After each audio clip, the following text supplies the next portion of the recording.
Hello friends, welcome to Kaimanam by Kani. இன்றைக்கி ரொம்பவே சூப்பரான வடகறி குழம்பு எப்படி பண்ணுறதுன்னு பார்க்க போகிறோம். இது டிஃபன் ஐட்டம்ஸ் கூடலாம் சூப்பர் அல்டிமேட் காம்பினேஷனாக இருக்கும். வாங்க எப்படி பண்ணுறதுன்னு வீடியோக்குள்ளே போய் செக் பண்ணலாம்.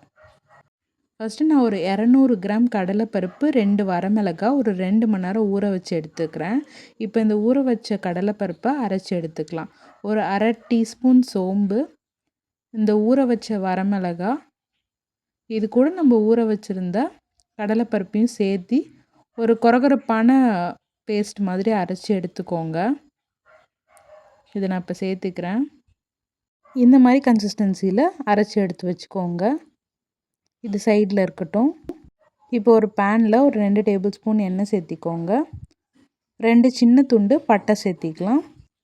பட்டை இதெல்லாமே வாசத்துக்காக போடுறோம். பட்டை, கிராம்பு இதெல்லாம் போட்டிங்கன்னா நல்லா வடக்கறி உங்களுக்கு ஸ்மெல் நல்லா வாசமாக இருக்கும். 2 துண்டு சின்ன துண்டு பட்டை சேர்த்திருக்கேன். 2 கிராம்பு, 4 வரமிளகாய் சேர்த்திருக்கேன். வரமிளகாய் கரிஞ்சிராத அளவுக்கு லைட்டாக வதக்கிக்கோங்க. இப்போ 2 டேபிள் ஸ்பூன் வரமல்லி நான் சேர்த்திருக்கேன். முழு மல்லி நான் சேர்த்திருக்கேன். நீங்கள் வந்துட்டு மல்லி இல்லைன்னா மல்லித்தூள் கூட சேர்த்திக்கலாம். அதுவுமே டேஸ்ட் நல்லா தான் இருக்கும். பட் அரைச்சி செய்யும் போது டேஸ்ட் உங்களுக்கு இன்னுமே நல்லாயிருக்கும். அதனால நான் 2 டேபிள் ஸ்பூன் மல்லி சேர்த்திருக்கேன். இது கூடவே ஒரு 1/4 கப் வந்துட்டு தேங்காய் வந்துட்டு நான் கீரி எடுத்து வச்சுருக்கேன். சின்ன சின்ன பீசஸாக கட் பண்ணி வச்சுருக்கேன். அதையும் சேர்த்திட்டு நல்லா ஃப்ரை பண்ணிக்கலாம். இந்த கடலை எண்ணெயோட தேங்காயெல்லாம் சேர்ந்து நல்லா மணம் வரும். அது வரைக்கும் நல்லா வறுத்துக்கணும். இது கூட ஒரு கொத்து கருவேப்பிலை சேர்த்து நல்லா வதக்கிக்கோங்க. இந்த ப்ரிப்ரேஷன் நல்லா வதங்கி ரெடி ஆகிறதுக்கு ஒரு 5 மினிட்ஸ் ஆகும். ஒரு 1/4 டீஸ்பூன் கசகசா, அரை டீஸ்பூன் சோம்பு சேர்த்திக்கலாம்.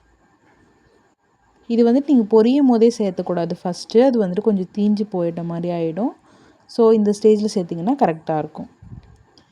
இந்த அளவுக்கு நல்லா வதங்கி வந்ததுக்கப்புறம் அந்த நம்ம தேங்காய் சேர்த்தோம் இல்லையா, அதெல்லாம் கொஞ்சம் ரோஸ்ட் ஆகி லைட்டாக கலர் சேஞ்ச் ஆகணும். இந்த ஸ்டேஜில் வந்துட்டு பொட்டுக்கடலை சேர்த்திக்கலாம். 2 டேபிள் ஸ்பூன் பொட்டுக்கடலை எடுத்து வச்சுருக்கேன். அதையும் சேர்த்துட்டு லைட்டாக வதக்கிக்கோங்க. இது வந்துட்டு உங்களுக்கு வடகறிக்கு கொஞ்சம் திக்னஸ் கொடுக்கும். சாப்பிடும் போது நல்லாயிருக்கும். தண்ணி மாதிரி இருந்தால் வடகறி கன்சிஸ்டன்சி நல்லா இருக்காது. அதனால நம்ம பொட்டுக்கடலையும் சேர்த்திக்கிறோம். இப்போ இந்த வதக்கி வச்சதை ஆற வச்சுட்டு இதையும் மிக்சியில் போட்டு அரைச்சி எடுத்துக்கோங்க. நல்லா பேஸ்ட் மாதிரி கொஞ்சமாக தண்ணி சேர்த்து அரைச்சிக்கோங்க. இப்போ இது ரெடி ஆகிடுச்சு தாளிக்கிறதுக்கு. இப்போ வந்துட்டு நம்ம பருப்பு இருக்குது இல்லையா, அதில் கொஞ்சமாக உப்பு சேர்த்தி நல்லா மிக்ஸ் பண்ணி வச்சுக்கலாம். ஃபஸ்ட் நம்ம அரைச்சோம் இல்லையா கடலைப்பருப்பு, அதுதான் இது. கொஞ்சம் குறகுறப்பாக அரைச்சி வச்சுருந்தோம்.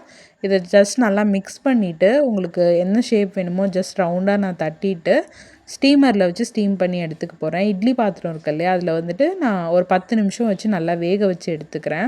வடக்கடியில் சேர்க்கறதுக்கு முன்னாடி இந்த மாதிரி நான் ரவுண்டாக பிடிச்சி வச்சுருக்கேன். பாருங்கள், நல்லா தண்ணி கொதிச்சிருச்சு. இப்போ வந்துட்டு நான் ஸ்டீமரில் வச்சுருக்க வடகறியை வந்துட்டு லைனாக அடுக்கிட்டு நல்லா வேக வச்சு எடுத்துக்க போகிறேன். அவ்வளோதான். நல்லா வெந்துருச்சு. ஒரு 10 மினிட்ஸ்லேயே நல்லா வெந்துருச்சு. இது வந்துட்டு எடுத்து சைடில் வச்சுருங்க. இப்போ நம்ம குழம்பு வந்துட்டு தாளித்ததுக்கப்புறம் இது நடுவில் சேர்த்துக்கலாம். ஸோ இந்தளவுக்கு வெந்திருக்கு பாருங்கள். இப்போ நம்ம ப்ரிப்ரேஷன்லாம் முடிச்சாச்சு. இப்போ வடகறி எப்படி வைக்கிறதுன்னு பார்க்கலாம். ஒரு 3 டேபிள் ஸ்பூன் கடலெண்ணெய் சேர்த்திருக்கேன். இது கூட சின்னதாக 2 துண்டு பட்டை சேர்த்திக்கலாம். நம்ம ஃபஸ்ட்டு வதக்கும் போது சேர்த்த எல்லாமே கொஞ்சம் கொஞ்சம் சேர்க்குற மாதிரி இருக்கும். 2 கிராம்பு, ஒரு ஏலக்காய், கொஞ்சம் மீடியம் ஃப்ளேமில் வச்சுட்டு பண்ணிக்கோங்க. ஒரு 2 பெரிய வெங்காயம் நான் கட் பண்ணி வச்சுருக்கேன் சின்னதாக, அதையும் சேர்த்து நல்லா வதக்கிக்கிறேன். பெரிய வெங்காயம்னா வந்துட்டு ஒரு மீடியம் சைஸ்டு பெரிய வெங்காயம், அது நான் வந்துட்டு சேர்த்திருக்கேன். சின்ன சின்னதாக கட் பண்ணி சேர்த்து நல்லா வதக்கிக்கோங்க. இது வதங்கிட்டு இருக்கும் போதே நம்ம வந்துட்டு வரமிளகாய் சேர்த்திக்கலாம். ஒரு வரமிளகாய் தான். இது கூட 2 பச்சை மிளகாவும் சேர்க்க போகிறேன். இது நல்லா வதங்கணும். வதங்கினா தான் நல்லா டேஸ்ட்டாக இருக்கும் வடகறி. நீங்கள் சாப்பிடும் போது இந்த வெங்காயம் அண்ட் அந்த பருப்பு வேக வச்சுருந்தோம் இல்லையா, அதோட டேஸ்ட்டு சேர்ந்து உங்களுக்கு சாப்பிடும் போது நல்ல ஃபீல் கொடுக்கும். ஒரு 1/4 டீஸ்பூன் சோம்பு இதுலேயும் நான் சேர்த்திக்கிறேன். இப்போது ஒரு 1/4 டீஸ்பூன் மஞ்சள் தூள் சேர்த்திட்டு நல்லா வதக்கி விட்டுக்கலாம். இது கூடவே ஒரு கொத்து கருவேப்பிலையும் சேர்த்திட்டு நல்லா வதக்கிக்கோங்க. இப்போது நான் ஒரு 2 மீடியம் சைஸ் தக்காளி கட் பண்ணி வச்சுருக்கேன். அதையும் சேர்த்திட்டு நல்லா வதக்கிக்கலாம். இந்த ரெசிபி வந்துட்டு உங்களுக்கு கொஞ்சம் டைம் கன்சியூமிங்காக இருக்க மாதிரி இருக்கும். பட் நீங்கள் எண்ட் ரிசல்ட் பார்க்கும்போது உங்களுக்கு ரொம்பவே டேஸ்டியாக இருக்கும். யூஸ்வலாக வடகறி வந்துட்டு கொஞ்சம் திக்னஸாக இருக்கும். நீங்கள் ஹீட் பண்ணிவிட்டு வாட்டர் சேர்த்திட்டு நீங்கள் சாப்பிடும்போது சர்வ் பண்ணும்போது ஃபஸ்ட்டு செஞ்ச மாதிரி டேஸ்ட் வந்துடும்.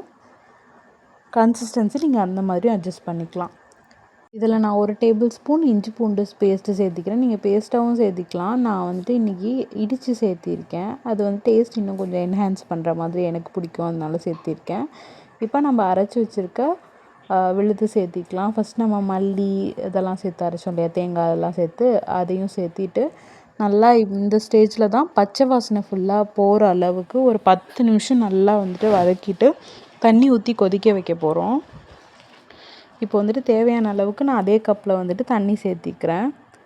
இது சேர்த்துனதுக்கப்புறம் நல்லா கொதிக்கணும். இது வந்துட்டு ஒரு 10 to 15 மினிட்ஸ் நல்லா லோ ஃப்ளேமில் வச்சு உங்களுக்கு கொதித்து வரணும். அப்போ தான் வாசம் நல்லாயிருக்கும், டேஸ்ட்டும் உங்களுக்கு நல்லா கொடுக்கும். இந்த மாதிரி நான் கலந்து விட்டுக்கிறேன்.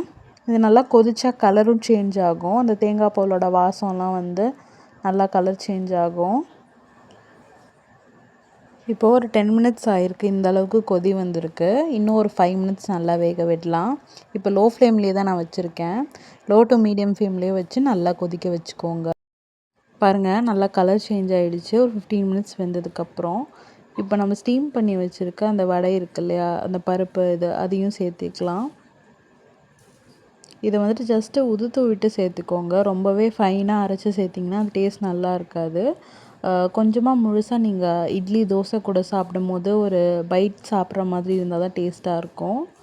ஸோ இந்த மாதிரி நான் உதுத்து விட்டு சேர்த்திக்கிறேன். இதை வந்துட்டு அனதர் தண்ணி நீங்கள் வந்துட்டு ஹாட் வாட்டர் இந்த ஸ்டேஜில் சேர்த்தி எவ்வளோ தண்ணி வேணுமோ கன்சிஸ்டன்சி நீங்கள் அட்ஜஸ்ட் பண்ணிக்கலாம். நான் வந்துட்டு திக்காக தான் பண்ணுறேன். இப்போ வந்துட்டு செஞ்சுட்டு கொஞ்ச நேரம் கழித்து உங்களுக்கு கன்சிஸ்டன்சி அட்ஜஸ்ட் பண்ணால் கூட ஹாட் வாட்டர் நீங்கள் கொஞ்சம் சேர்த்து அட்ஜஸ்ட் பண்ணிக்கலாம். நல்லாயிருக்கும், டேஸ்ட் எந்த சேஞ்சஸும் இருக்காது.